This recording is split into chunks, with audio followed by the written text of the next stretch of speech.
자, 우리가 영혼을 섬긴다는 게 얼마나 어렵습니까? 특히 우리 신입교사 선생님들은 더 당황스러운 경우들이 상당히 많습니다. 왜냐하면 선생님들이 지금까지 보았고 선생님들이 지금까지 생각했던 예배, 우리가 지금까지 보아왔던 예배다라고 생각했던 그 모든 것과는 전혀 상관없는 현상들이 막 우리 앞에 펼쳐지는 거예요. 다른 교회는 잘 모르겠는데 저희 교회는 그렇습니다. 저희 교회는요, 예배 드리면요, 막 애들이 막 뛰어요. 네, 막 뛰어요. 옆에서 막 강대상에 막 설교하는데 돌아다녀요. 설교하는데 막 제 뒤로 왔다 갔다 하기도 하고, 막 설교하는데 앞에서 막 소리를 막 지르기도 합니다. 네. 이런 일이 우리의 강의 현장 가운데, 우리의 사역의 현장 가운데 있다라는 거죠. 자, 우리가 보통 드리는 예배, 선생님들이 많이 주일학교 봉사들을 하셨을 테니까, 주일학교 어떻습니까? 얘야, 그러면 안 된다. 예배 시간에는 친구들이랑 떠드는 거 아니다. 장난치는 거 아니다. 그리고 어떻게 돼요? 설교 시간에 목사님 잘 쳐다봐야지. 이러면서 딱 예배 시간에 바른 자세로 앉아서 예배 집중하는 것. 그것이 저와 여러분이 지금까지 보아왔던 예배죠. 그런데 저와 여러분이 사역하고 있는 이 장애인 사역의 예배는 이 다르다는 거예요. 예, 막 소리 지르고 뛰고 막 애들 막 밖에 나가고 막 뛰쳐나가고 이런 일들이 우리 주변에 너무너무 많이 있죠. 자, 과연 우리의 예배가 또 우리의 사역이 과연 어떤 모양을 닮아갈 것인가, 아니면 그 안에 숨어있는 귀한 또 다른 무엇인가가 존재하는가. 오늘 신입교사 선생님들이 깨달아야 하고 우리가 반드시 붙들어야 할 질문이 바로 그겁니다. 과연 우리 사랑부 사역, 특히 장애인 부서 사역이라는 것이 과연 목표가 어디인가, 우리가 무엇을 하려고 장애인 사역을 하는가예요. 이곳에는 아마 특수교사 선생님들이나 사회복지사 선생님들이 계실 수도 있습니다. 장애인 사역을 한다 그래서 많은 사람들이 복지를 이야기를 많이 하죠. 그래서 복지를 해야 된다라고 이야기합니다. 그리고 어떻게 하면 복지를 잘할 수 있을까 교회마다 고민하지 않습니까? 그런데 복지 잘하기가 얼마나 힘듭니까? 왜요? 재정이 많이 필요하잖아요. 큰 교회, 뭐 대형 교회야 많은 재정을 투입해서 그런 일들을 하겠지만, 뭐 이제 크지 않은 중소형 교회들 같은 경우는 우리는 그거 할 만한 재정이 없습니다. 또 우리 목사님, 전우사님, 우리는 주간 보호도 해야 되지 않겠습니까? 보호 작업장도 해야 되지 않겠습니까? 무슨 이런 거창한 프로그램을 좀 해야 되지 않겠습니까? 그런데 그거 어디 잘하냐? 그러면 뭐 서울의 큰 교회, 뭐 부산의 큰 교회 돌아다니면서 야, 그 교회는 그런 것도 한다더라. 그 교회는 그런 것도 한다더라. 그거 우리가 좀 해야 되겠다. 여러분, 그거 배워와서 한다라고 했을 때 과연 그게 되던가요? 예, 안 됩니다. 쉽지가 않습니다. 그게 어려운 일입니다. 자, 그러면 이런 장애인 사역은 큰 교회만 가능한가? 절대 그렇지 않다라는 거죠.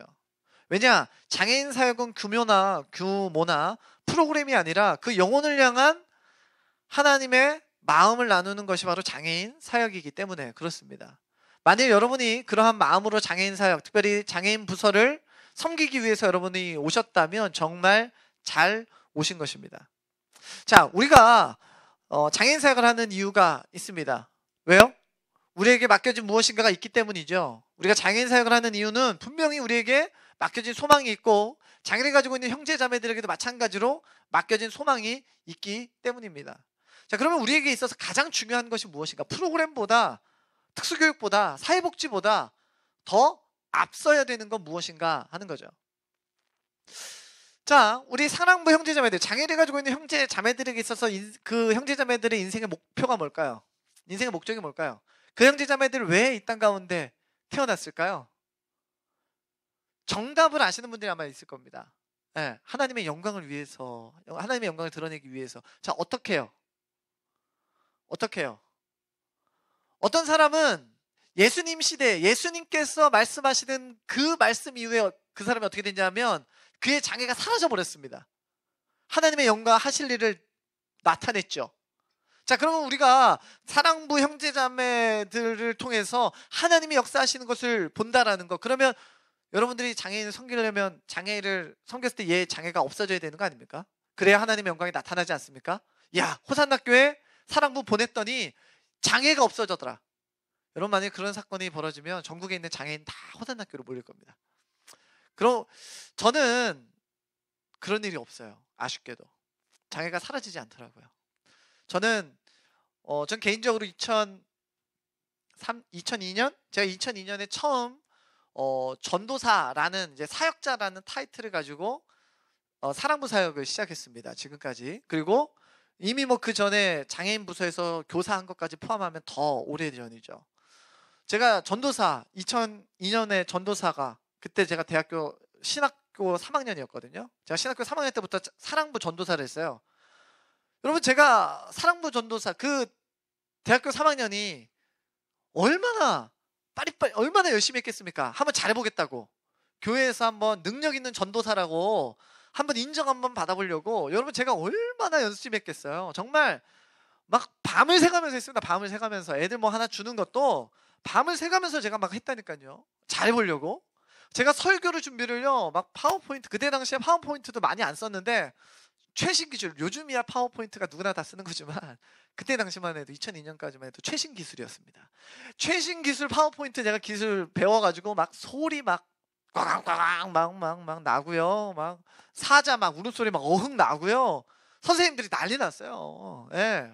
왜 첨단 옛날에는 막 그림 보여주고 막 이랬는데 물론 뭐 그게 안 좋다는 건 아니지만 제가 말씀드리고 싶은 거는 제가 그렇게 열심히 하면 뭐가 일어날 줄 알았어요. 일어날 줄 알았어요. 바뀔 줄 알았어요.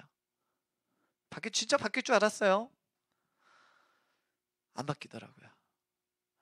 제가 위에서 사역하다가 부산으로 내려왔습니다. 10년 넘게 사랑부를 그 한 교회에서 맡았던 것 같아요. 제가 처음 맡았을 때 그 아이가 초등학생이었습니다. 근데 이미 제가 나올 때쯤 얘가 다 커버렸어요. 20살이 넘어버렸더라고요. 그때까지 제가 처음 만났을 때 제가 맡았던 사랑부에 있었던 그 아이가 너무도 작고 너무도 귀여운 아이였는데 제가 나올 때는 이제 다 큰 어른 이제 막 징그러워요. 같이 남자애들 같은 경우 옆에 있으면 오 너무 커버렸어요. 키도 저보다 커요. 제가 열심히 설교하고 아이를 위해서 열심히 기도하고 아이를 위해서 붙들고 얼마나 그동안 노력하고 설교 준비를 얼마나 열심히 하고 그림 날라다니고 소리 커가면서 그렇게 열심히 했는데 내가 이렇게 열심히 하면 최소한 좀 장애가 괜찮아져야 되는 거 아닌가? 그때는 조금 뭐 산만하더라도 10년 정도 내가 사역했으면 걔가 좀 괜찮아져야 되는 거 아닌가? 제가 그 마음으로 그 아이를 봤을 때 놀랍게도 달라진 게 하나도 없더라고요.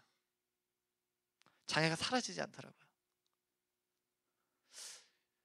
여러분 저의 사역은 그런 사역이었어요. 10년이 지나도 변하지 않는 사역.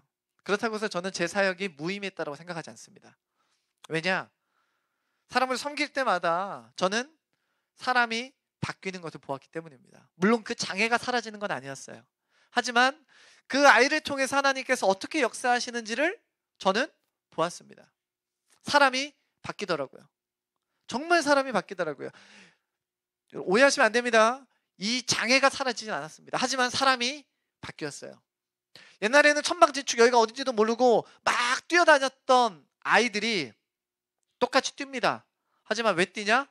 찬양하는 게 너무 즐겁고 행복해서 뛰어요. 제가 기분에 좋아서 찬양 소리가 기분 좋아서 뛰는 거 아닌가? 다른 가요나 가는 거 틀어주면 뛰지도 않습니다. 그냥 가만히 앉아 있어요.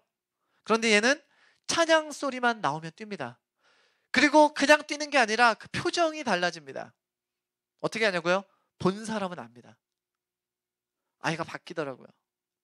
여러분 사랑부 아이들 장애가 갖고 있으니까 불쌍하니까 예배 시간에 여러분 도와주러 나오신다고요? 아닙니다. 아이를 바뀌고 심령이 바뀌는 사역이 바로 사랑부 사역입니다. 여러분 사역이 참 중요합니다. 그래서 왜요? 영혼을 바꾸는 가장 중요한 가장 낮은 자리가 바로 저와 여러분이 섬기는 그 자리이기 때문에 그렇습니다. 여러분 사랑부를 섬기는 선생님들 특징을 보면 사랑부에 오래 계시는 분들이 있어요. 저도 전해교회 있을 때도 막 십몇 년 역사가 됐는데 뭐 초창기 막 개척할 때부터 사랑부 처음 시작할 때부터 계셨던 분들이 여전히 계세요.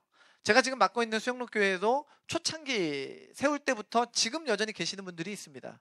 그분들은요 사랑부 좀 이제 섬기지 마시고 나가세요. 그래도 안 나갑니다. 여러분들이 이해가 잘 안 되죠? 목사 사역자가 그런 얘기하면 기분 나빠서 나가야 되는데 여러분들 이해가 잘 안 될 수 있습니다. 그분들은 안 나가요. 여러분 왜 안 나간지 아십니까? 여러분 아마 여기 있는 분들도 그것을 경험하게 되면 사랑부에서 안 떠날 겁니다. 여러분 신입교사 선생님들이기 때문에 제가 말씀드리는 겁니다. 자, 여러분 안 떠나. 왜? 여러분들이 섬기면 섬길수록 이 아이들을 위해서 기도하게 될 것입니다. 하나님, 이 아이 하나님께서 기뻐 받으시고 아이가 드리는 예배 가운데 하나님 임재하여 주시고 하나님께서 기름 부어 주셔서 이 아이의 인생이 바뀌게 해주세요 라고 기도했는데 이 아이가 바뀌더라는 거죠. 아까 말씀드린 전제는요, 장애가 사라지진 않습니다. 하지만 이 아이가 바뀌더라고요. 이 아이만 바뀔 줄 알았어요. 그런데 이 아이를 통해서 가족이 바뀌더라고요. 제가 섬기는 교회에 부모님들이 많이 계십니다. 부모 모임을 해서 제가 물어봤어요. 혹시 우리 어머니들 결혼하기 전에 교회 다니셨던 분 손 들어보세요. 별로 없어요. 그러면 결혼하고 나서 교회 나오신 분 손 들어보세요. 별로 없어요. 그러면 여러분들의 아이가 장애라는 것을 알고 나서 교회 나오신 분들, 아이 때문에 교회 나오신 분 손 들어보세요. 그러면 70% 이상이 손을 듭니다. 하나님께서 이 아이를 왜 이 땅에 보내셨을까 하는 질문에 저는 답할 수 있습니다. 이 아이를 선교사로 부르셨더라고요. 저와 여러분이 땅끝을 어디로 이야기하는지 모르겠지만 이 아이에게 있어서 그 땅끝이 그의 가정일 수 있습니다. 하나님께서 이 아이를 그 가정의 선교사로 부르셨고, 이 선교사님, 이 장애를 가지고 있는 선교사님은 하나님께서 맡겨주신 사명을 충분히 감당한 선교사님이세요. 온 가족이 주님께 돌아오고 온 가족이 장애로 인하여 힘들고 부족하지만 그럼에도 불구하고 하나님을 예비하는 자에서 온 가족이 함께 같은 마음으로 섬기는 역사가 가정 가운데 일어나더라고요. 그것이 바로 사역입니다. 저는 오늘 선생님과 나누는 이 시간, 우리가 진짜 붙들어야 될 것이 무엇인가, 단순히 내가 어떻게 예배를 잘 섬길까, 어떻게 좋은 프로그램을 발견할 것이 아니라 내가 진짜 붙들어야 될 것이 무엇인가를 오늘 함께 나누고자 합니다. 그러기 위해서 가장 우리에게 먼저 요구되는 질문이 하나 있어요. 과연 우리의 삶의 목적이 무엇인가 하는 질문입니다. 여러분, 장애인이라고 생각하지 말고 여러분의 삶의 목적, 여러분 삶의 목적이 뭐예요? 여러분이 왜 이 땅 가운데 태어나셨어요? 뭐요? 왜 이거 교회들마다 정답이 있어요. 그 정답, 여러분이 생각하는 그 정답을 말씀하시면 돼요. 뭐요? 맞아요, 그거 정답이에요. 그거 뭐예요? 근데 하나님의 영광을 위해서. 자, 이거 뭐 다 아시는 거죠? 아시는 거잖아요. 자, 다 아시는 거예요. 또 하나님의 영광을 위해서 또 가만있어 봐. 고신측 교회 어디 있어요? 네, 고신측 그래요. 역시 고신측 교회라 정답을 잘 알고 있어. 자, 이거 영광 돌리는 거 말고 또 하나 있어요. 하나님의 영원토록 그를 즐거워하라라고 되어 있습니다. 어디 나와요? 소유리 문답 웨스트민스터 제1번이 그거죠. 소유리 문답 1번이 그래요. 사람의 제1되는 목적이 무엇입니까? 라는 질문에 대한 답입니다. 사람의 제1되는 목적이 무엇이냐면 하나님께 영광 돌리고 영원토록 그를 즐거워하는 것입니다. 여러분들도 그게 인생의 목적입니다. 네, 우리의 목적이 그거예요. 다른 거 없습니다. 하나님께 영광을 돌리고 하나님을 영원토록 즐거워하는 게 우리의 목적이라니까요. 우리의 목적. 여러분, 그러면 하나님께 어떻게 영광을 돌리세요? 찬양으로? 사랑으로? 삶으로? 또 복음을 전파하면서? 또 다 정답이세요. 지금 정답을 말씀하고 계세요. 삶으로, 사랑으로, 복음을 전파하면서 내 삶을 주님의 나라를 위해 헌신하면서. 자, 정답이죠. 그런데 여러분, 너무 구체적이지 않아요. 그렇죠?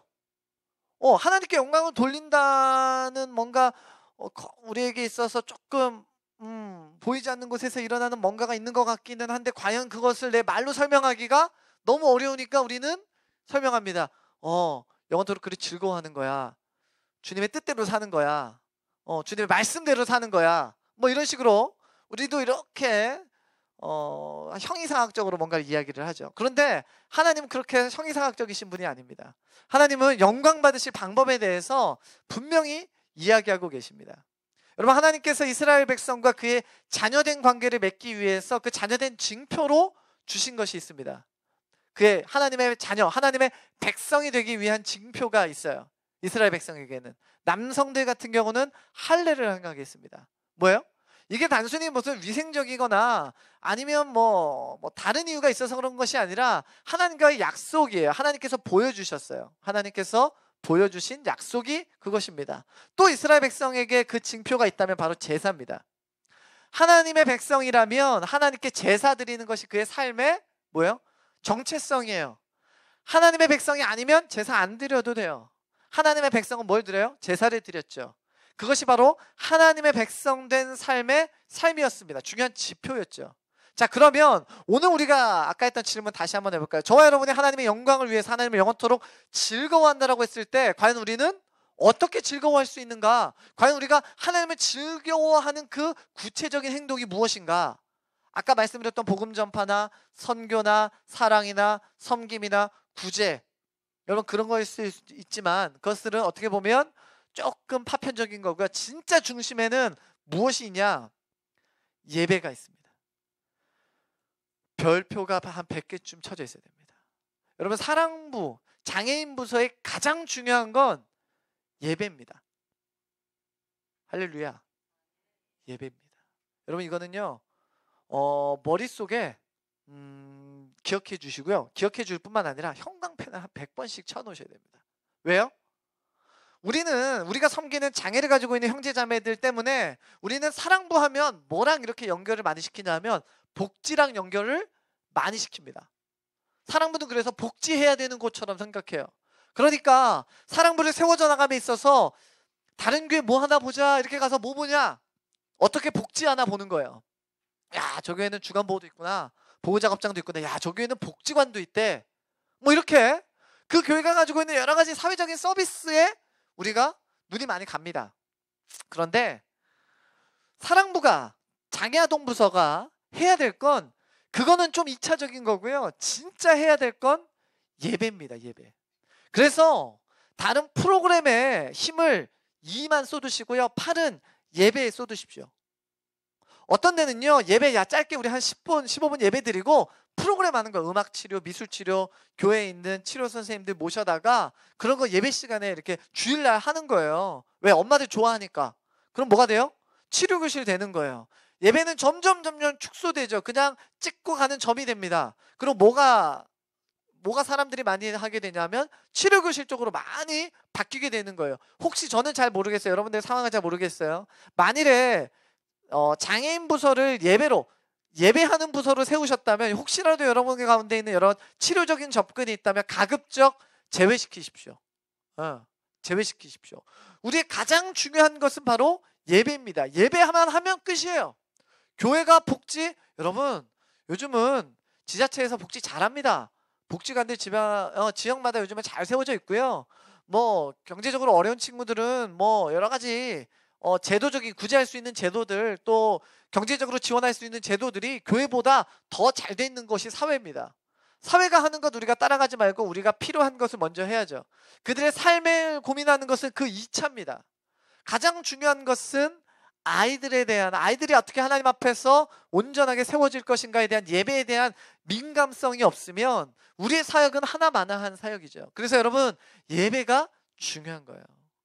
여러분이 신입교사 선생님들이 사랑부, 장애인 부서에 함께 예배드리기 위해서 1명 혹은 2명, 1명, 3명 잡고 예배드리는 것은 이 아이들이 예배드리기 위해서 여러분들이 필요한 것이 아니라 그 사랑부 형제자매들, 장애인 부서, 장애를 가지고 있는 형제자매들 뿐만 아니라 저와 여러분들이 마찬가지로 그 예배하는 자리에서 예배자가 먼저 돼야 된다는 거예요. 여러분 자원봉사자가 아닙니다. 여러분 자원봉사자라는 말을 쓰지 마세요. 여러분 자원봉사적인 생각을 갖지를 마세요. 우리는 장애인을 옆에 두니까 자원봉사한다고 생각해요. 여러분 자원봉사 아닙니다. 제가 있는 저희 수영록교회는 자원봉사는요, 프로그램을 섬기는 분들은 자원봉사지만 사랑부 예배를 섬기는 사람들은 자원봉사라는 말이 아예 없습니다. 우리는 다 교사입니다. 교사. 네. 여러분 교사예요. 여러분 다 교사. 교사는 뭐예요? 영혼을 책임지는 사람이 교사입니다. 영혼을 책임지는 사람. 자원봉사자는 시간 남을 때 봉사하러 오는 사람이 자원봉사자고요. 교사는 영혼을 위해서 새벽마다 밤마다 기도하며 눈물을 흘리는 사람이 바로 교사죠.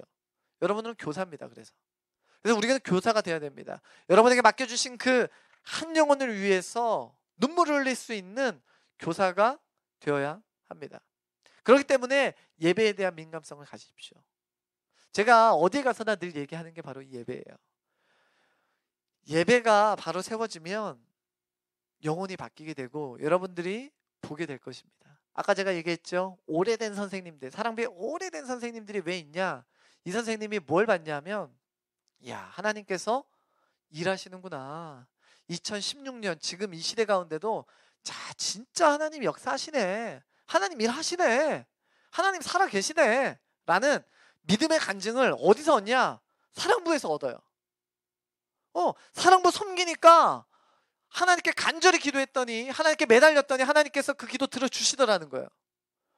다른 곳보다 더, 선교하는 현장보다 더 다이나믹하게, 빨리, 급작스럽게, 더 어메이징한 방법으로 기도했더니 이루어 주시더라는 거예요. 우와, 하나님 정말 계시는구나. 여러분, 그 선생님들이 우와, 진짜 하나님 계시네 라는 간증을 갖게 되면 안 나갑니다. 왜? 딴 데 가는 것보다 여기서 섬기는 게 하나님의 역사를 볼 수 있는 일이 더 많거든요. 은혜가 더 많거든요. 그러니까 여기서 나가겠습니까? 나가라 그러다 안 나갑니다. 5년, 10년 기본으로 있습니다. 오늘 선생님들 제가 부탁드리고 싶은 것은 여러분들의 모든 사역의 현장, 여러분 봉사자가 아니라 교사로 부르셨다는 것, 그리고 여러분이 섬기는 그곳에서 하나님의 역사를 경험하라는 것, 또한 그것을 기대하라는 것. 여러분이 그것을 경험하고 그것을 맛보게 된다면 여러분은 10년, 20년의 사랑부에서 기쁨으로 섬길 수 있는 동력이 될 것입니다. 자, 그러면 우리가 이제 사랑부를, 장애아동부서를 어떻게 섬기는지는 알겠는데, 자, 그러면 성경에서는 이 장애인에 대해서 뭐라고 이야기하고 있는가예요. 자, 우리가 많이 이야기하고 또 본 것들이라 뭐 그렇게 자세하게 이야기하지 않지만 그래도 우리가 꼭 알고 넘어가야 될 부분들이기 때문에 조금 이야기를 좀 하도록 하겠습니다. 여러분, 지금도 장애인에 대한 여러 가지 신학적인 접근들이 많이 이루어지고 있습니다. 무엇이 맞다, 무엇이 틀리다, 혹은 이것이 어떤 교단의 입장이다라고 내세울 수는 없지만 여러 학자들에 의해서 사실은 장애인에 대한 신학적인 접근들이나 개념들이 많이 세워져 있는 것은 사실입니다. 자, 그런 면에서 우리는 성경에서 과연 무엇이라고 장애인을 규정하고 있는가를 좀 볼 필요가 있습니다. 자, 성경은 장애인에 대해서 이렇게 이야기합니다. 우리가 아까 제가 말씀드렸죠. 요한복음 9장부터는 날 때부터 시각장애에 된 사람이 나옵니다. 자, 그리고 이 사람들을 둘러싼 여러 가지 시선들이 있죠. 자, 바리새인뿐만 아니라 제자들 역시도 그 날 때부터 선천성, 부모님의 뱃속에 날 때부터 장애인이 된 그 사람을 향해서 뭐라고 그랬냐면, 예수님, 이 사람의 장애가 도대체 누구의 죄 때문입니까? 저 사람의 죄 때문입니까? 아니면 부모의 죄 때문입니까? 자, 기본적으로 어떤 개념이냐면 장애는 어찌됐든 죄 때문이다 라는 거예요. 부모가 됐든 자기가 됐든 어찌됐든 죄 때문이다 라는 것이 전제가 되어 있습니다. 마치 불교랑 좀 비슷한 것 같아요. 여러분, 불교는 좀 윤회 사상이잖아요. 그래서 이 세상 사람으로 살아갈 때 나쁜 일 많이 하면 다음 생에 뭐 달팽이나 이제 이런 걸로 태어나는 거고, 착한 일 많이 하면 이제 훌륭한 사람으로 이제 태어나는 거죠. 자, 그러니까 이 사람이 장애를 갖고 태어난 건 분명히 이 사람이 전생에 뭐 엄청난 짓을 했을 거야. 잘못을 했으니까 저렇게 됐지. 기본적으로 죄에 대한 죄책감에 대한 것이 그 장애라는 개념 안에 녹아져 있습니다. 자, 그게 사실은 우리 선생님들이 만나는 모든 부모님과도 연관이 됩니다. 여러분, 혹시 여기 장애를 가지고 있는 자녀 부모님 계세요? 네, 손 내려주시고. 네. 자, 부모님이 아마 계실 수 있습니다. 저도 많은 어머니들을 만나요. 이렇게 장애를 가지고 있는 부모님들 만납니다. 연령대도 참 다양하고요. 환경도 참 다양합니다. 만날 때마다 늘 제가 가슴이 아픈 건 수많은 상처들을 가지고 있다기 때문에, 아마 뭐 선생님도 아시겠지만 상처들이 많습니다. 다 상처예요. 다 그냥 상처 덩어리라고 보시면 됩니다. 예전에 한번 어느 날 급하게 저한테 전화가 와서 상담을 좀 하고 싶다라고 해서 제가 전화를 받은 적이 있습니다. 저희 동네는 아니고 한참 김해인가요? 저희 교회랑은 좀 한참 떨어져 있는 곳인데 어떤 목사님이셨어요. 목사님이 주례해준 어떤 가정인데 그 가정에 아이가 태어나는데 약간 좀 행동이 이상해서 소아정신과 가봤더니 이제 발달장애 판정이 이제 난 거예요. 그러니까 장애 판정이 나으니까 그 집안이 어떻게 됐겠어요? 이 쑥대밭이 됐죠. 그러니까 이제 그 소식이 그 주일하셨던 목사님한테 연락이 됐고, 목사님도 뭐 이거 어떻게 해야 될지 모르니까 이제 야 가까운 부산에 어디 큰 교회 없냐, 뭐 장애인 관련된 교회 없냐 하다가 이제 어떻게 저희 교회까지 연락이 된 거예요. 그래서 저랑 통화가 돼서 뭐 저랑 한번 얼굴 한번 보시죠. 그래서 이제 그 아이하고 아이 어머니하고 그 이제 친정 부모님하고 그 목사님하고 이제 같이 저희 교회 오셨어요. 그래서 뭐 이렇게 앉아서 얘기하다가 제가 그 어머니한테 가장 먼저 했던 얘기가 그거였어요. 어머니 힘드시죠? 이 얘기 한마디밖에 안 했어요. 저는 어머니 힘드시죠? 이렇게 얘기 한마디밖에 안 했는데 어머니가 펑펑펑펑 우시기 시작하는 거예요. 뭐겠어요? 그만큼 자신이 힘든다는 것을 꾹꾹꾹꾹 눌러와서 버티는 거죠. 그리고 누군가가 한 사람이, 저 같은 사람이 누가 쿡 찌른 거예요. 그러니까 쿡 찌르니까 울고 싶은데 누가 뭐라 그러죠? 뺨 때려준다 그러나요? 예, 누가 쿡 찌른 거예요. 그러니까 한참 우셨어요. 여러분, 우리가 만나는 분들이, 가정들이 다 그런 가정들입니다. 멀쩡해 보여요? 행복해 보여요? 아니에요. 여러분, 그 가정에 수많은 아픔들과 상처들이 있습니다. 그 상처의 많은 부분을 누가 차지하면 어머니가 차지합니다. 왜요? 어머니가 10달 동안 아이를 뱃속에 안고 있었잖아요. 그러니까 모든 책임이 누구한테 가기 시작하냐면 어머니한테 가기 시작하는 거예요. 시어머니가 그러겠죠. 네가 임신한 동안 뭘 잘못 먹어가지고 네가 행동을 어떻게 했길래 이런 애가 나오니? 라는 상처받은 말로부터 시작해서 수많은 따가운 눈초리들과 상처되는 말들, 어머니들이 여러분을 만났다는 건 그 모든 것을 이겨내고 나서야 여러분들을 만나는 거지, 그 한참 상처받는 중간에는 저와 여러분이 보이지도 않습니다. 옆에 있는 교회가 보이지도 않아요. 어느 정도 좀 회복하고 나서야 이제 교회에 나오는 거예요. 여러분이 만나는 사람들은 어느 정도 회복한 사람들입니다. 자, 제가 부모님을 만날 때 그 마음 가운데 상처들을 봅니다. 그리고 그 마음 가운데 여전히 그것이 있어요. 죄라는 것이 있습니다. 내가 뭐까지 잘못했기 때문에 죄책감들을 그 마음 가운데 가지고 있어요. 마치 오늘 성경에서처럼 이 아이의 장애가 누구의 죄 때문이냐. 우리 어머니들이 그런 걸로 상처를 많이 받죠. 여러분, 장애는 왜 발생했을까요? 그러면 누구의 죄 때문에도 아니라면 왜 장애는 발생했는가? 여러분, 하나님께서 이 세상을 처음 만드셨을 때 좋다라는 표현을 씁니다. 좋았더라. 하나님께서 완전하게 이 세상을 만드셨어요. 하나님께서 이 세상을 처음 만드실 때 장애가 존재하지 않았습니다. 불완전한 것이 존재하지 않았어요. 완벽했어요. 자, 그런데 인간이 하나님 앞에서 죄를 지었습니다. 아담과 하와가 하나님 앞에서 범죄하였죠. 그러자 하나님께서 사람에게 벌을 내리셨어요. 하나님과 끊어지는 거예요. 영원한 단절이죠. 하나님은 분명히 정령 죽으리라 말씀하셨던 것처럼 하나님과의 단절이 일어났습니다. 그렇기 때문에 하나님과 단절된 인간은 불완전해지기 시작했어요. 성경 창세기 3장 18절 말씀 보면 땅이 엉겅퀴와 가시를 낼 것이다 라는 본문이 있습니다. 즉 뭐냐면 땅이 사람을 어렵게 할 거다라는 거예요. 즉 타락 이후의 삶이 쉽지 않을 거다라는 거예요. 완전했던 땅에서 너희들을 거스리는 가시와 엉겅퀴를 내게 될 것이고, 너 인생에 수많은 온전해 보이는 것들로부터 해서 불완전한 것들이 너의 삶 가운데 일어나기 시작할 것이다. 성경은 우리의 장애의 원인을 가르쳐서 죄라고 이야기합니다. 죄의 현상이에요. 자, 그렇다면 장애가 있는 장애인과 장애가 있지 않는 저와 여러분, 우리는 그럼 완전하고 장애가 있는 형제자매들은 불완전한가? 그것이 아니라 장애가 있고 없음에 상관없이 우리는 죄 아래서 다 마음과 생각과 영의 장애를 가질 수밖에 없는 사람이다라는 거죠. 우리 눈에 보이는 그 사람은 육신의 장애가 하나 더 있는 거고요. 우리도 마음과 생각과 수많은 정서의 장애가 입어졌어요.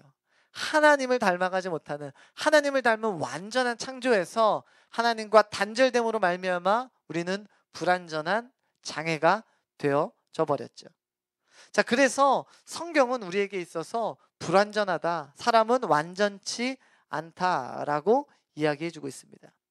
자, 그래서 예수 그리스도가 오신 이후에 성경은요, 과거에 우리로 하여금 끊임없이 죄의 결과로 인한 장애, 그것을 넘어서 예수 그리스도께서 오신 이후에 그것을 온전케 하시고 완전케 하시고 치유하시는 하나님의 그 복음의 역사를 성경을 통해서 우리에게 드러내주고 있습니다.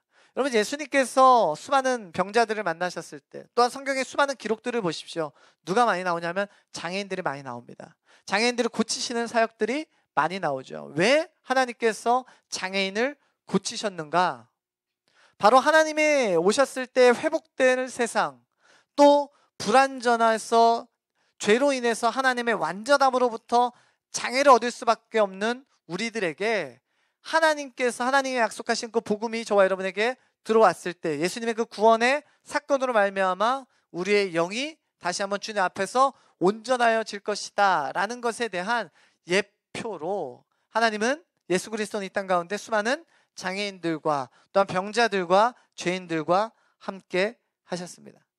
오늘 성경은 분명히 우리에게 이야기해주고 계세요. 장애인을 통해서 우리의 연약함을 보고, 또한 그들을 통해서 그들의 말씀으로 온전하여 주고 복음으로 새로워짐을 통해서 우리 구원받은 백성이 누릴 그 온전함을 우리가 장애인들을 통해서 보게 됩니다. 성경은 우리로 하여금 끊임없이 장애인을 통하여 완성하여질 하나님의 나라, 장애로 인하여서 날 때부터 장애인이었던 그들이 예수 그리스도로 말미암아 건강한 육체를 얻듯이 정서와 우리의 생각과 우리의 영이 죄로 말미암아 죽을 수밖에 없고 불완전한 우리들이지만 예수 그리스도의 십자가의 복음으로 우리가 새로워질 것이다 라는 것에 대한 표징을 우리에게 성경에 있는 장애인을 통해서 알게 한다라는 것입니다.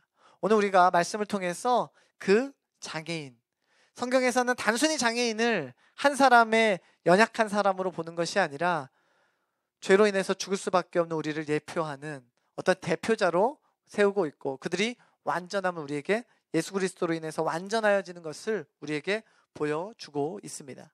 자, 그러면 우리가 사랑부 교사로 장애인 부서 교사로 헌신할 때에 우리가 과연 그러면 어떤 마음으로 이제 헌신할 것인가? 자, 요한복음에 있는 말씀을 통해서 함께 나누겠습니다. 자, 오늘 이 요한복음에 있는 말씀은요, 우리가 잘 아는 오병이어 기적입니다. 오병이어.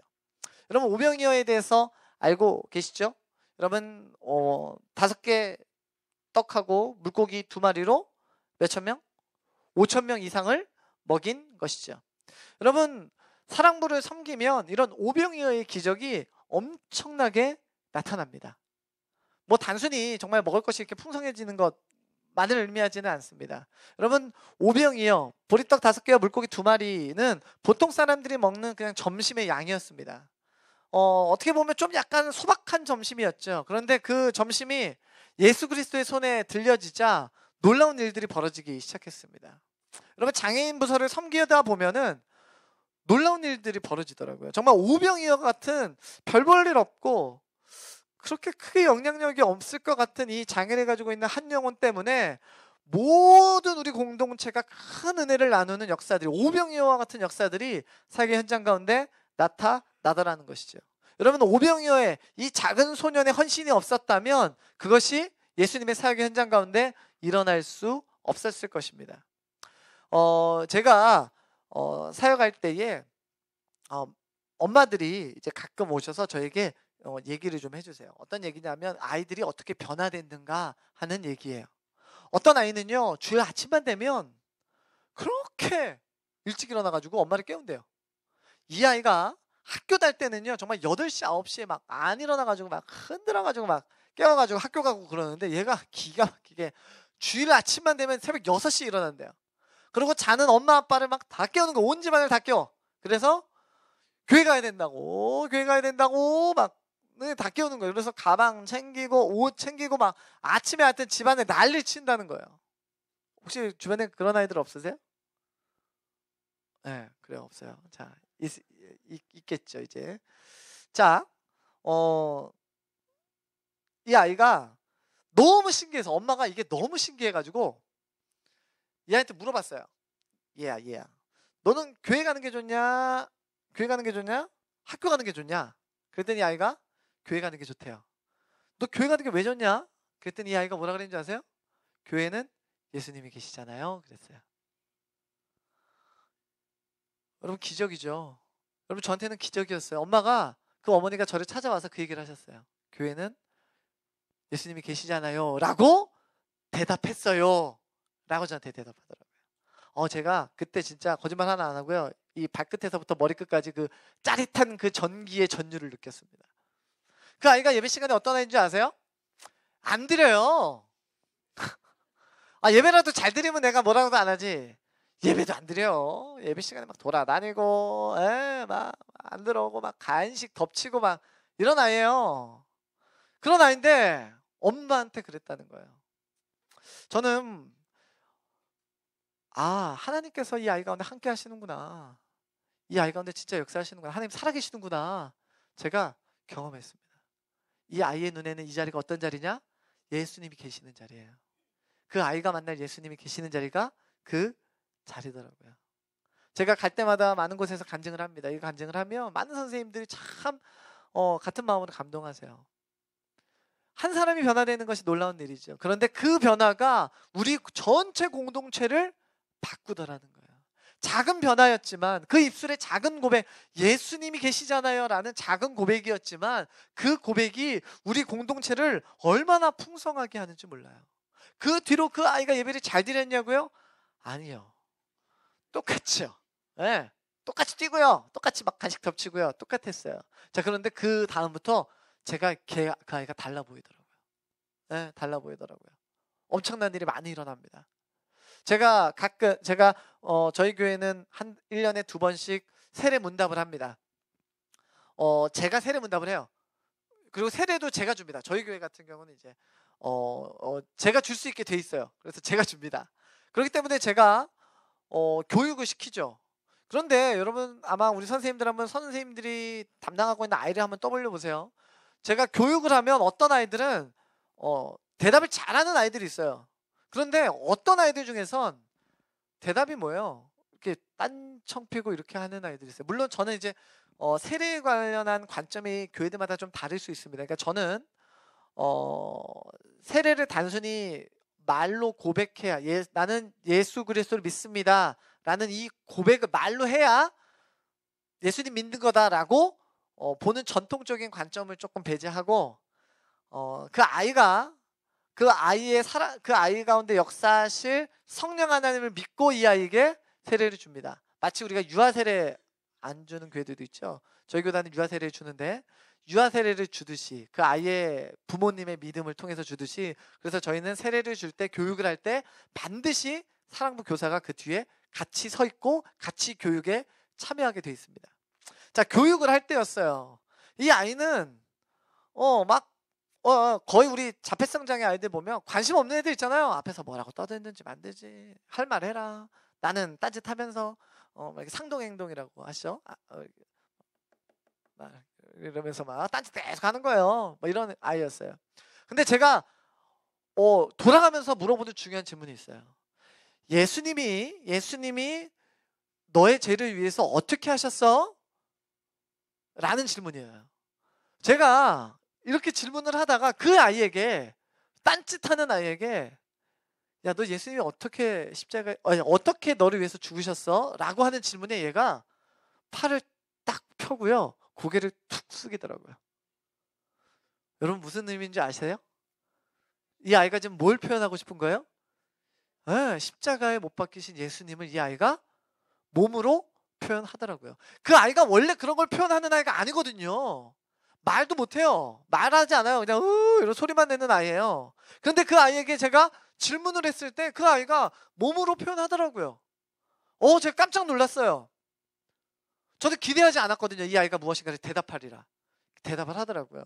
저는 확신합니다. 그 아이로 하여금 그렇게 행동하려고 하신 분이 성령 하나님이라는 거.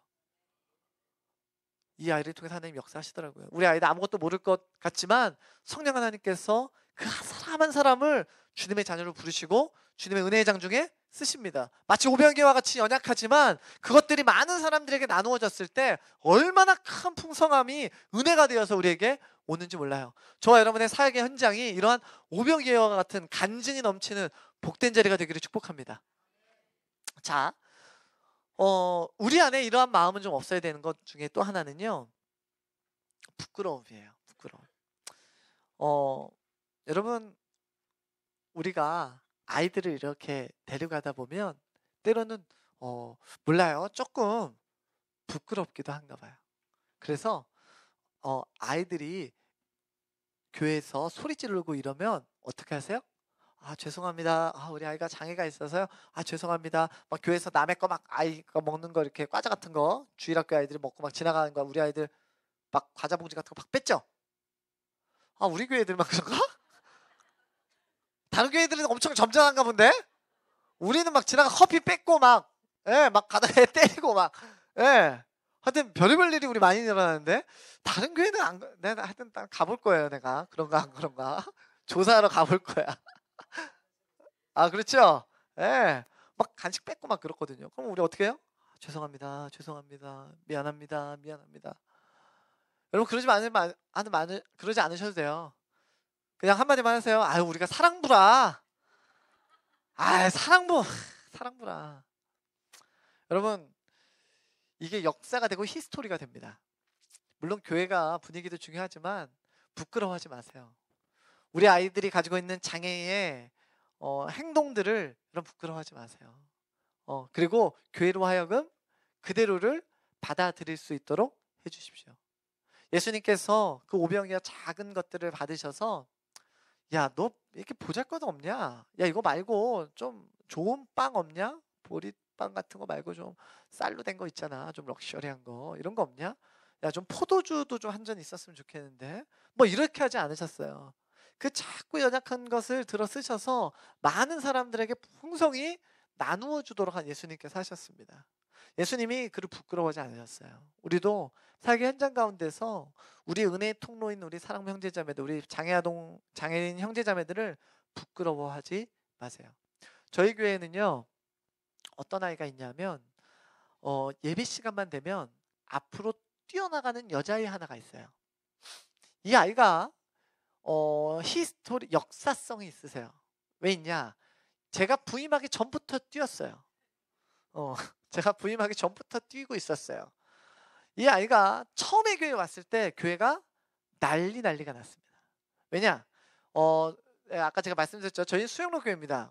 오신 분은 아시겠지만 저희는 본당이 이렇게 부채꼴로 돼 있어서 엄청 큽니다.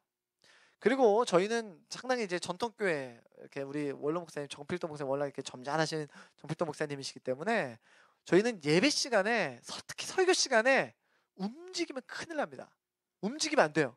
우리도 상당히 조심합니다. 사역자들도 설교 시간에는 가급적 설교자가 이렇게 좀 주의가 산만하게 할 수 있는 행동들을 아예 안 하고, 아이가 울면 저희는 아이 울면 바로 데리고 나가야 됩니다. 절대 아이가 예배 안에서 울면 안 됩니다. 옛날 교회 스타일이에요. 그런데 여러분 생각해 보세요. 담임 목사님 설교하시는데 애가 담임 목사님 강당까지 100m 달리기 하듯이 쫙 갔다고 생각해 보세요. 어떤 일이 벌어졌냐고요? 사역자들이 막 같이 100m 달리기 같이 하는 거예요. 예배 시간에. 오, 난리 나죠. 물론 저는 그때 없었습니다. 저는 이제 그 파란만장한 사태가 지난 다음에 부임했기 때문에 제 선배 목사님한테 들어보니까 하여튼 난리가 났었대요. 네. 그런데 감사하게도 원로 목사님이 그냥 두라 그랬어요. 왜냐하면 그 아이가 뛰고 뭔가 원로 목사님한테 이렇게 강단을 뛰쳐 올라가든지 그런 게 아니라 그냥 그 앞까지 뛰고 다시 돌아와요. 이렇게. 네, 돌아와요. 그런데 저희 원로 목사님이 그냥 두라 그러셨어요. 괜찮다고. 그 다음에 그 아이가 뛰면 담당자만 좀 긴장하지만 결국에는 한 10번 정도 뛰니까 쟤는 저렇게 뛰고 다시 돌아오는구나 라고 누가 알기 시작하냐면 모든 성도들이 다 알아요. 모든 성도들이. 얘가 뛰었다. 그 다음부터 뛰었다. 아무도 관심도 안 갖습니다. 뛰든 말든 네가 뛰든지 말든 네가 알아서 해라. 그리고 참 놀라운 건 뭐냐면 이 아이가 여전히 뛰거든요. 근데 사람들은 걔 요즘 안 뛰대 라고 이야기를 해요. 뛰는데 이게 뭐예요? 성도들이 아이에 대해서 잊어버리기 시작했어요. 제가 전에 교회 있을 때 우리 어떤 아이가 저희 사랑부 아이 중에 하나가 본당 예배를 올라갑니다. 담임 목사님 설교하시는 본당 예배를 올라가는 거예요. 예배를 너무 좋아해요. 사랑부 예배 드리고 본당 예배 또 가요. 그 다음에 이 아이가 하는 게 뭐가 냐면 아멘을 합니다. 아멘. 예배 시간에 담임 목사님 설교하시는데 그것도 엄청 큰 소리고 그 아이가 자폐성 장애거든요. 발달 장애예요. 그러니까 어투가 좀 이상하죠. 우리 아이들 발달 장애 있는 아이들은 좀 어투가 이상하잖아요. 아멘 이렇게 해요. 아이가. 이 아이가 아멘을 하는데 하여튼 담임 목사님 말씀하시면 아멘은 아멘 하는 거예요. 그러니까 주변 옆에서 이제 담당 사역자인 저한테 이제 막 이렇게 컴플레인이 들어오는 거죠. 야 목사님 이제 김 목사 야 그 아이 좀 예배 시간에 담임 목사님 주의력 산만하게 야 그러지 말고 야 좀 옆에 누구 좀 붙여. 그래서 죄송합니다. 그리고 저도 이제 선생님 한 분은 선생님 뭐 한두 번은 괜찮은데 너무 많이 하지 않도록 좀 조심해 주세요. 그래서 같이 보냈어요. 근데 그 아이가 진짜 신기한 게 아멘을 안 해야 되는 데가 있어요. 여러분 그렇게 살지 마시기 바랍니다. 이렇게 반어법으로 담임 목사님 말씀하시는 경우 가끔 있잖아요. 왜 아멘 하면 안 되는데 그럴 때는 또 기가 막히게 알고 아멘을 안 해요. 그러니까 이게 얘가 어떤 언어 스타일, 그러니까 어떤 설교자가 아멘을 이렇게 하나는 유도하는 스타일에 맞춰서 아멘을 하는 것이 아니라 뭐냐면 내용을 듣고 아멘을 한다는 거예요. 아멘을 한다는 거죠. 그러니까 얘가 아멘 안 할 때 일단 안 하거든요. 이 아이가 어느 날 또 아멘 했어요. 아무도 아멘 안 하는데 혼자 아멘 했어요. 담임 목사님이 설교하다가 여러분 아멘 좀 하시라고. 여러분들이 얼마나 아멘을 안 하면 우리 사랑부 아이가 저렇게 크게 아멘 하냐고. 아멘 좀 하시라고. 그랬더니만 성도들이 그때부터 이제 아멘을 조금 하시기 시작하는 거예요. 그 다음부터 그 아이 쫓아서 많은 성도님들이 아멘 하시기 시작했어요. 예배 분위기가 달라졌어요. 여러분 우리 아이들이요 별거 아닌 것 같아요. 우리 아이들이 좀 부족해 보여요. 좀 감추고 얘 방해되는 거 아닌가? 얘 때문에 조금 혼란스러운 거 아닌가? 여러분 걱정하지 마세요. 이 아이의 어떤 행동을 우리가 바꿀 수 없다면 우리가 교회를 바꾸면 됩니다. 그렇기 위해서는 조금 눈을 감아야 됩니다. 사고도 좀 치고 깰 것도 좀 깨고 이러면 사랑부구나. 물론 부작용도 있어요. 사랑부 아닌데 이상한 행동하면 다 사랑부라 그래가지고 저희가 조금 약간 좀 이상한 가끔 이상한 좀 난처한 일들을 겪곤 하는데 어찌됐든 사랑부 통해서 교회가 바뀌더라는 거죠. 여러분 그렇게 되면 어떤 일이 벌어지는지 아세요? 저희 새로운 어머니들이 오세요. 사랑부에 유입되는 어머니들, 그러니까 새로운 친구들에 보면 이제 완전히 저 교회를 처음 다니는 친구들도 있지만 어떤 부분들도 참 많냐 하면 보통 일반 교회를 다니세요. 이제 일반 교회를 다니는데 이 아이가 자폐성 장애예요. 그러면 어디까지는 괜찮냐면 유치부까지는 괜찮아요. 유치부까지는 그냥 묻혀놓으면 누가 장애인지 누가 장애가 아닌지 잘 몰라요. 하는 짓들이 다 똑같아가지고. 근데 어디서부터 차이가 나냐면 유년부 들어가면 차이가 나요. 초등학교 1학년부터는 아이들이 이제 조용히 앉아서 예배를 드리는 습관이 되어지는데 이 아이는 그게 안 되는 거예요. 소리 지르고 그에다 얘는 문제 행동들이 조금씩 나타나니까 그 다음부터는 이제 엄마가 난처해지기 시작하는 거예요. 조그마한 교회이기 때문에 예배 시간에 데리고 있어야 되고 그러면 예배 시간에 또 그 전처럼 막 소리를 지르는 일이거나 좀 문제 행동들이 나타나기도 해요. 그러면 엄마들이 그 눈빛을 못 견뎌요. 그럼 어떻게 돼요? 어떡하지? 우리가 좀 예배 드릴 수 있는 곳을 찾아야 되겠네. 이러고 이제 저희 교회로 오는 분들이 가끔 계세요. 그런데 그 어머니들이 공통적으로 하는 얘기가 있어요. 그건 뭐냐? 수영론 교회가 너무 편하다는 거예요. 이건 저희가 자랑하려고 말씀드리는 게 아니에요. 편하다는 거예요. 그래서 왜 편하냐 그랬더니만 아무도 우리 애를 쳐다보질 않는데. 그 말 뭐예요? 보통은 이렇대요. 우리 아이가 지나가다가 그 교회 로비에서 이렇게 소리 내면 거기 있는 10명이면 10명 다 쳐다본대요. 쟤 뭐야? 이렇게. 그런데 이 교회 와서 얘가 로비에서 소리 질러도 사람들이 보고 사랑부네 이러고 간다는 거예요. 아무도 얘를 이상하게 쳐다보지 않는 거야. 얘가 이상한 행동하면 사랑부네. 사랑부인가 보다. 사랑부 오셨어요? 그러니까 우리 아이가 특별한 게 아니에요. 이 공동체에서는 장애를 가지고 좀 소리를 지르거나 좀 이상한 행동을 하거나 좀 이상한 표정을 짓거나 좀 이상한 말을 해도 사랑부구나. 그러고 그냥 넘어간다는 거예요. 그냥 본체만 하든지 말든지 이상한 짓만 안 하면 돼. 뭐 깨거나 부시지만 않으면 된다. 뭐 이 정도죠. 그러니까 어머니들이 뭐라 그러냐면 야 참 교회가 편안합니다. 우리 아이가 내가 우리 아이랑 같이 있어도 우리 아이가 좀 이상한 행동을 하거나 소리를 내도 야, 참 교회가 아무렇지도 않게 보는군요. 여러분 뭐예요? 우리가 그게 어떻게 그 경지에 지금 우리가 이룰 수 있었어요? 우리 본당에서 그 뛰는 여자애로부터 시작이 된 거예요. 교회 뛰고 물론 지금 저희가 십몇 년 됐는데 어제 전임 목사님이 지금 같은 시간에 지금 밑에서 강의하고 계시거든요. 제 전에 사역했던 목사님 얘기 들어보면 더 어마어마한 일이 많았대요. 정말. 그래서 저희 본당 막 담임 목사님 정말 설교하시는데 뛰쳐 올라가고 그랬다 그러더라고요. 저는 저 때는 그런 일이 없었어요. 그렇게 하니까 교회가 인지를 하기 시작하는 거예요. 그래서 예전에 우스갯말로 사랑부 뭐 부탁했는데 안 들어주면 그럼 우리 본당에다 풉니다. 우리 애들 한 3명 풉니다. 이러면 들어줬대요. 미안하다고 하면서 이거 하라고 이거 준다고 그랬대요. 예. 여러분 한 2-3명 푸세요. 본당에다가 담임 목사님 설교하실 때 한 2-3 푸세요. 대신에 그 사역자 어떻게 될지 난 모르는데 뭐 난 모르는 일이니까. 자, 맞아요. 여러분 부끄러워하지 마세요. 우리 아이들 여러분들이 데리고 있는 거, 여러분이 손잡고 가는 거, 또 여러분들이 그 아이들을 섬기는 거, 섬기는 여러분들도 프라이드, 자긍심을 가지세요. 내가 이 한 영혼을 책임진다. 여러분 일반 주일학교는 선생님 하나에 애 10명이에요. 그런데 뭐 아닌 장애인 부서도 많겠지만 거의 1대1을 많이 원칙으로 하니까 자 1대1이라고 봤으면 한 명만 잘 보면 되는데 그 한 영혼이 뭐냐면 성경에 보니까 정말 천하보다 귀하대요. 천하보다 귀한 한 영혼이라는데 진짜 나한테는 한 영혼밖에 없어요. 얘밖에 없어요. 여러분 이 아이가 천하보다 귀한 영혼입니다. 여러분 그 아이를 위해서 기도해 주시고 헌신해 주시고 이 아이를 통해서 일어날 특별히 여러분 교회 가운데 일어날 하나님의 놀라운 일들을 이 아이가 어떻게 이뤄낼까 여러분 기대하세요. 별의별 일들이 많이 일어난다는 거예요. 별의별 일들이 많이 일어난다는 거예요. 부끄러워하지 마시고 물론 뭐 제가 말은 이렇게 하지만 눈물의 기도가 없었겠습니까? 눈물의 사건들이 없었겠습니까? 별의별 일들 많았죠. 정말 사고라는 사고도 많이 치고요. 네, 저는 침도 많이 맞고요. 네, 우리 사랑부의 어떤 형제 중에 침을 뱉는 친구가 있어요. 욕하면서 그 정말 이런 표현이 좀 맞는지 모르겠는데 하여튼 쌍스러운 욕을 정말 들어보도 못한 그런 욕들을 막 교회에서 소리를 빠락빠락 지르면서 막 침을 막 뱉으면서 제가 침 막 맞고 막 그랬어요. 왜 그런 일이 없었겠어요? 우리가 물론 그러한 행동에서 나타나는 연약함들이 우리에게 가슴을 아프게 하지만 분명히 하나님께서 그 형제자매들, 장애를 가지고 있는 형제자매들을 위해서 분명히 놀라운 일들을 할 것이다 라는 거 여러분은 그것들을 기대하고 나아간다면 놀라운 은혜와 경험을 체험하게 될 것입니다. 자, 그리고요 여러분의 삶 가운데 모든 것을 헌신해야 될 필요가 있습니다. 여러분 모든 것을 헌신하십시오.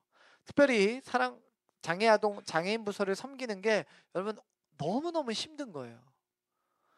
여러분 지금이야 잘 모를 수도 있어도요 너무너무 힘듭니다. 여러분 좀만 보세요. 제가 무슨 말 하는지 알 겁니다. 왜 힘드냐? 아이 때문에는 별로 힘들지 않습니다. 이 아이의 무슨 행동들 뭐 꼬집거나 뭐 나를 때리거나 뭐 별로 힘든 거 않아요. 아이한테 맞아? 그것도 괜찮아요. 맞아보신 분 있죠? 어디 맞으셨어요? 네, 맞으셨어요? 맞아본 적 있으세요? 아, 침을 많이 맞으셨군요. 또 뭐 진짜 맞아본 적 있으시죠? 다 밀어붙여서 좀 힘으로 막 밀어붙이고 얘가 맞아본 적은 없으세요? 저는 꼬집히고 물려도 맞고요. 맞는 거는 없어요. 왜냐면 제가 동물적인 감각으로 잘 피하거든요. 샥 피하거든요. 정말 그건 잘 피해요. 예전에 우리 제가 사랑부에는 뭐가 있냐면 사랑부 형제자매들한테 맞으면 교사 10년 섬긴다라는 어떤 룰이 있어요. 룰 같은 룰이 있어요. 그건 뭐냐면 한 대 맞으면 진짜 그 선생님 오래 가시더라고요. 오래 섬기시더라고요. 제가 예전에 한번 예배 시간에 이렇게 설교를 하고 있었는데 우리 애들 중에 얌전하게 생겼지만 선생님을 때리는 애가 있었어요. 그날도 요노마가 그 눈빛만 보면 알거든요. 누가 하나 때려야 되겠다라는 눈빛이 있어요. 그런데 제가 설교 중이라 주의를 못 주겠는 거야. 근데 요놈이 샥 나가요. 샥 나갔는데 이거 누구 때릴까? 만만한 누구 없나 했는데 저 뒤에 앉아있는 우리 서기 담당하는 선생님인데 온 지 몇 주 안 됐어. 아가씨, 대학생, 여자 선생님, 생머리 긴 선생님이야. 그 앞에 가가지고 이렇게 뭐 하고 있다가 애가 쓰니까 고개 든 거예요. 뺨을 빡 쳤는데 정말 여러분 그 인생의 극박스러운 순간에 모든 것이 슬로우 비디오로 된다는 표정 아세요? 오 하는 순간에 벌써 짝 소리와 함께 선생님 머리가 이렇게 옆으로 빡 돌면서 생머리가 이렇게 날리는 게 제 눈에 슬로우 비디오로 보이는 거예요. 그 선생님이 엄청 오래 섬겼어요. 지금 참고로 말씀드리면 지금 아이 낳고도 제가 전에 있던 교회인데 아이 낳고도 지금도 아직도 아이 데리고 와서 섬기고 있는 선생님이 그 선생님입니다. 여러분 별의별 일들이 많이 있죠. 여러분 여러분의 맞고 여러분의 침대고 육체적인 고통은 잠시 잠깐일 수 있어요. 그런데 여러분 전 삶을 헌신하고 여러분이 헌신이라는 단어 가지고 끊임없이 고민해야 될 때가 있을 거예요. 여러분 그때 오늘 우리가 함께 나누었던 것을 기억해내야 됩니다. 왜냐? 여러분들이 사랑부 교사라는 게 외로운 사역이에요. 여러분 한번 머릿속으로 생각해 보세요. 여러분 사랑부 오시면 뭐 하세요? 사랑부 예배실에 오시면 뭐예요? 내 맡은 아이 왔나 안 왔나 볼 거 아니에요. 안 왔으면 커피 한잔 하고 왔으면 어떻게 해요? 가야죠. 엄마 걔한테 가야죠. 왔어. 일찍 왔네. 자 우리 예배 드리자. 어떻게 화장실을 갔다 왔어? 야 선생님이랑 화장실 가자. 그리고 예배 드리기 전이니까 화장실도 한번 갔다 오고 야 오늘 뭐 헌금 가져왔어? 가방 열어서 헌금도 좀 보고 야 너 오늘 진짜 멋있다 칭찬도 좀 해주고 기분 좋게 만들어서 예배를 드려야죠. 그 다음에 이제 예배 잘 드렸어요. 야 예배 드리자. 자 예배 드리자. 와 율동도 같이 막 하고 설교 말씀도 잘 듣고 부막 공부도 이렇게 와갖고 야야야 예수님이 그러셨대 오늘 목사님 말씀 들었지? 막 했어요. 너무해 너 축복한다 이러면서 손 잡고 야 또 한 주간 동안 하나님 이 아이와 동행해 주세요. 열심히 기도하고 뭐예요? 이제 이제 예배 끝났어요. 그러면 어머니 오시잖아요. 어머니 오늘 우리 도림이 너무 예배 잘 드렸어요. 칭찬해 주세요. 막 이러고 그렇군요 이러면서 이제 갔어요. 선생님 뭐요? 이제 다음에 뭐 성가대 섬기고 뭐 여전도회 섬기고 무슨 뭐 모임 있다고 이제 예배 시간에 가요. 매일 이래요. 매일 똑같아요. 뭐가 없어요? 여러분 성도 간에 교제가 없어요. 사랑부는. 왜요? 내 아이 보기 바쁘지.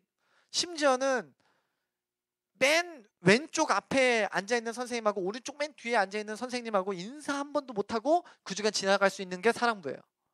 그러니까 뭐예요? 외로워요. 사랑부 사역은. 잘한다. 열심히 하신다. 이럴 만한 시간과 장소와 공간이 없어요. 물론 아닌 교회들도 있어요. 그런 거 잘하는 교회가 있는데 저희 교회 같은 경우는 그래요. 그런 시간이 없어요. 바빠요. 빨리빨리 해야 돼요. 힘들어요. 그리고 뭐 이런 우리 교사들 간에 어떤 뭐 커피라도 한잔 하면서 선생님 뭐 이번 주 어떠셨어요? 이런 시간도 없을 뿐만 아니라 뭐도 없냐? 보람이 없어요. 어떤 보람이 없어요? 여러분 주일학교 선생님 오래 하신 분들 있죠? 내가 저놈아 내 유년부 때 제 담임이었잖아. 제가 완전 코 찌질이러면서 내 콧물 내가 이렇게 막 닦아주면서 막 내가 그렇게 내가 키웠는데 지금 뭐 하고 있냐면 교회에서 앞에 나와서 기타 치면서 찬양 인도를 막 해요. 기도 인도를 해요. 게다가 막 신학교를 갔대요. 그럼 뭐가 돼요? 가르친 내가 뭐가 돼요? 보람 있잖아요. 10년 전에 내가 맡았던 한 2년 맡았던 애인데 얘가 지금 막 신학교 가고 혹은 어떤 청년부에서 또 어떤 자리에서 열심히 교회 안에서 섬기는 모습을 보면 와 정말 보람 있다. 쟤 내 학생이었어. 자랑할 수가 있잖아요. 이게 보람이거든요. 주일학교 교사의 보람이거든요. 사랑부 교사는 어때요? 10년 전에 이러던 애가 10년 후에도 이러고 있는 거예요. 뭐가 없어요? 바뀌지가 않아. 변화가 없어. 여러분 변화가 없으면 뭐예요? 하고 싶지 않아요. 놓고 싶어요. 사랑부 교사가 그래서 힘들어요. 여러분 사랑부 교사가 가장 힘들 때가 바로 그때입니다. 내가 채우는 것이 없을 때, 내가 채워지지 않을 때, 더 나아가서 이 아이들의 어떠한 변화로 나를 채우려고 할 때 사랑부 교사는 제일 힘들어요. 이것이 여러분 없다라고 말 못합니다. 왜냐 그거는 저도 있기 때문이에요. 아까 저도 말씀드렸죠. 저는 설교 잘하고 말씀 열심히 전하면 이게 변할 줄 알았어요. 안 변하더라고요. 제가 너무너무 힘들었어요. 저도 힘든 어렵고 마음이 절망하는 순간을 경험합니다. 그때마다 무엇을 생각하느냐? 그 아이 한 영혼을 통해서 하나님이 하실 일들을 기억해내는 거예요. 그게 없으면 앞으로 나갈 힘이 나에게 생기지 않습니다. 선생님 마찬가지입니다. 저나 여러분이나 마찬가지예요. 우리가 섬기는 대상 똑같기 때문이죠. 사역의 환경 똑같기 때문이죠. 다 똑같습니다. 우리는 다른 게 하나도 없어요. 섬기는 교회만 다를 뿐이에요. 우리가 영혼을 섬김에 있어서 힘들고 지칠 때마다 오늘 이 말씀을 기억하세요. 내가 하나님 영혼에 집중해야만 그 모든 연약함으로부터 자유로울 수 있다라는 것이에요. 여러분, 우리가 하나님, 그렇기 때문에 우리가 전적으로 헌신해야 된다는 얘기예요. 내 시간, 내 기도, 내 마음, 그 모든 것들을 끊임없이 아이들을 위해서 헌신하고 쏟아놓을 때에, 쏟아놓고 번아웃, 그냥 쓰러져서 힘들다, 이것이 아니라 쏟아놓은 그 빈자리를 무엇으로 채우느냐? 하나님께서 주시는 은혜로 채우는 거예요. 여러분들, 그렇기 때문에 사랑부 교사들은요, 장애인 부서 교사들은 성령 충만해야 됩니다. 네. 여러분, 기도하는 자리에서 빠지시면 안 돼요. 교회 금요 기도회든 아니면 사랑부 교사 기도회든 어떤 기도, 새벽 기도회 자리든 빠지지 마십시오. 사랑부 교사에게 제일 필요한 건 특수교육적 지식이 아니라 하나님과 교제하는 그 은혜의 마음이에요. 하나님을 갈망하는 그 마음이에요. 하나님 앞에서 온전히 세워지는 마음이 우리 가운데 준비되어져 있지 않으면 2, 3년도 채우지 못하고 지쳐서 쓰러질 겁니다. 내가 모든 것을 쏟아내는 자리로 여러분들 부으셨다면 여러분들 그 쏟아낸 빈자리에 은혜로 채우십시오. 그렇기 때문에 여러분이 은혜의 자리에서 빠지시면 안 돼요. 은혜의 자리를 찾아가셔야 돼요. 은혜의 자리에서 여러분들이 붙잡고 하나님 나에게 은혜 주셔야 나에게 힘납니다. 하나님 내게 은혜 주셔야 영혼 섬길 수 있습니다. 하나님 은혜 주십시오 라고 하나님 붙들어야만 저와 여러분의 사역이 풍성한 열매를 맺을 수 있다라는 것이죠. 자, 우리가 모든 것을 헌신할 때에 그러면 나는 맨날 헌신만 하고 나는 맨날 쏟아놓기만 하고 나는 맨날 내려놓기만 하고 그러면 내 삶 가운데는 아무것도 아니냐? 여러분, 절대 그것이 아닙니다. 여러분, 오늘 오병이어의 사건을 한번 보십시오. 작은 것을 부끄러워하지 않으셨어요? 그리고 그 작은 것을 나누었어요. 그랬더니만 12광줄이나 되는 큰 것들을 남기셨다. 남았어요, 그게. 여러분, 예수님이 능력이 없으신 분 아니잖아요. 예수님이 이렇게 눈으로 쫙 보면 한 5천 명 모였네. 자, 그러면 자, 시작 하면 여러분, 예수님이 떡 개수를 못 맞춰서 실패했네. 오늘 용량 조절에 실패했네. 그래가지고 12방주리를 남기셨을까요? 아니에요. 여러분, 예수님이 안 남기실 수 있죠. 왜 남겨요? 뭐하러? 안 남기고 그냥 딱 떨어지게 만들면 되죠. 예수님의 능력이신데.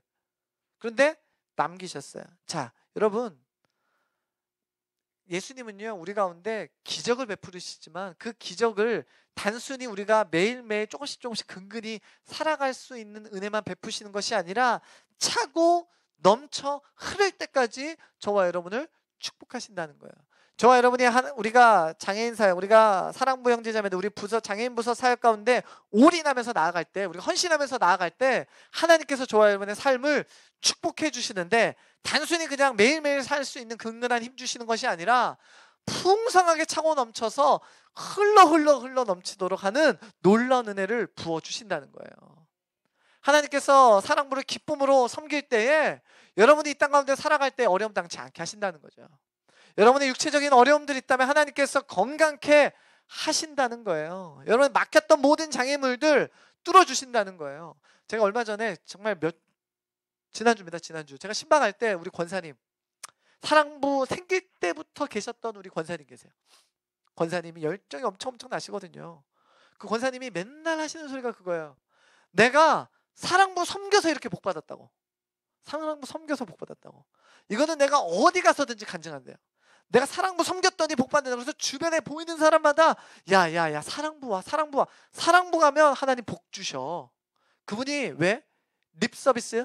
사랑부 교사 데리고 오려고 그렇게 이런 서비스 하는 거예요? 아니에요. 그분이 어디를 가서든지 그렇게 이야기할 수 있는 일 하나밖에 없어요. 본인이 경험했으니까. 축복을 경험했으니까. 하나님이 나를 이렇게 건강하고 열정적으로 오래 은퇴하시거든요. 올해 은퇴하실 때까지 그냥 열심히 섬기는 거예요. 열심히 주님의 나라를 위해서. 왜? 본인이 경험했으니까. 그가 은혜를 경험했을 뿐만 아니라 하나님께서 내 삶의 피로까지도 채우시고 내 자녀들 복받게 하시는 걸 경험했으니까. 우리 권사님이 늘 그 얘기하세요.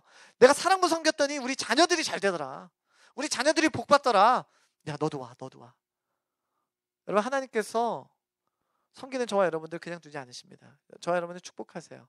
저 여러분 가운데 함께 하시고 하나님께서 부어주신 은혜를 맛보게 하세요. 여러분, 장애인 부서를 처음 섬기는 우리들은 수많은 열정들과 수많은 두려움과 떨림으로 사역의 현장 가운데 달려갑니다. 늘 모든 것이 새롭고 모든 아이들이 좀 새롭고 이 환경에 나에게 익숙하지 않지만 우리는 이제 조금씩 섬기면 섬길수록 많은 것을 듣게 될 것이고 많은 것을 보게 될 것입니다. 그리고 많은 것을 느끼게 될 것입니다. 그때마다 여러분들 우리 가운데 있는 익숙함들을 좀 내어놓고 내가 매일매일 새로움으로 하나님의 나라를 위해서 하나님의 것들을 위해서 헌신하고 하나님께 모든 것 하나님께 모든 것 내어놓을 때 세상이 아니라 하나님께서 그 빈자리를 채우시는 은혜를 저와 여러분의 삶 가운데 경험하는 것, 그것이 교사의 삶입니다. 물론 제가 이 시간에 여러분에게 장애인은 무엇이냐, 발달장애인은 뭐냐, 특수교육은 이렇게 하는 거다, 예배는 이렇게 드리는 거다, 이런 것들을 일부러 얘기하지 않았어요. 만일에 그런 기술적인 것들을 얘기했다면 여러분들 그것들에 대해서 이미 저보다 더 잘하시는 분들도 계실 겁니다. 그런데 신입교사 교육에 대한 강의를 부탁을 받고 무슨 얘기를 좀 교사들이랑 할까 하다가 내가 힘들고 지칠 때 있거든요. 분명히 있습니다, 여러분. 내려놓고 싶을 때, 그만하고 싶을 때 있습니다. 그 포인트에 그때에 기억나게 하는 좀 무엇인가를 좀 우리 선생님과 나누자. 그래서 그때 쓰러지지 않도록 하자. 그랬으면 좋겠다라는 게 제 바람이었어요. 사랑하는 우리 같은 비전을 품고 달려가는 우리 교사 선생님들 여러분, 여러분의 모든 사역의 현장 가운데 하나님께 집중하고 하나님께 헌신할 때 하나님께서 주시는 저와 여러분의 삶 가운데, 우리의 마음 가운데, 심령 가운데 부어주시는 은혜를 경험하고 기쁨으로 사역하는 여러분 되시기를 예수님의 이름으로 축복합니다.